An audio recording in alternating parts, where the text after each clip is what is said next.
Nous vous proposons un tour d'horizon de l'actualité internationale.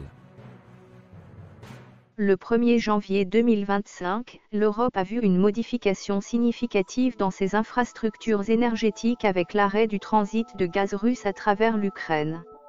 Cette décision, prise par le gouvernement ukrainien, a eu des répercussions économiques non négligeables, touchant particulièrement des pays comme la Slovaquie, fortement dépendants des approvisionnements en gaz russe. Le Premier ministre slovaque, Robert Fico, a rapidement réagi à cette situation, envisageant des mesures drastiques contre l'Ukraine. Fico a attribué la crise à ce qu'il considère comme des actions de sabotage de la part du président ukrainien, Volodymyr Zelensky, dont le mandat présidentiel a expiré en mai 2024.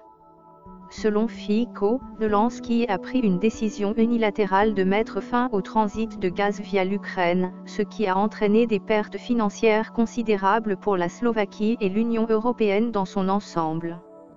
Il a notamment souligné que cette action favorise les États-Unis, en permettant une augmentation de leurs exportations de gaz vers l'Europe.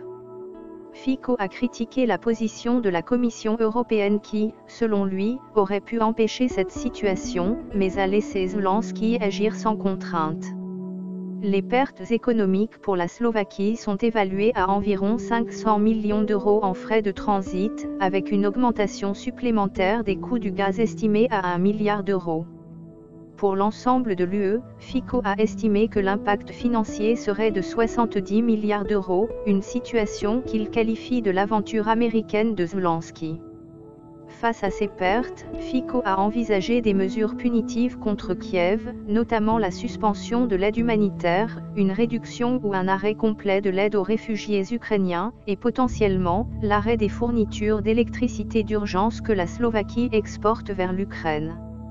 En réponse directe à cette crise, Robert Fico a prévu de se rendre à Bruxelles pour discuter avec le commissaire européen à l'énergie.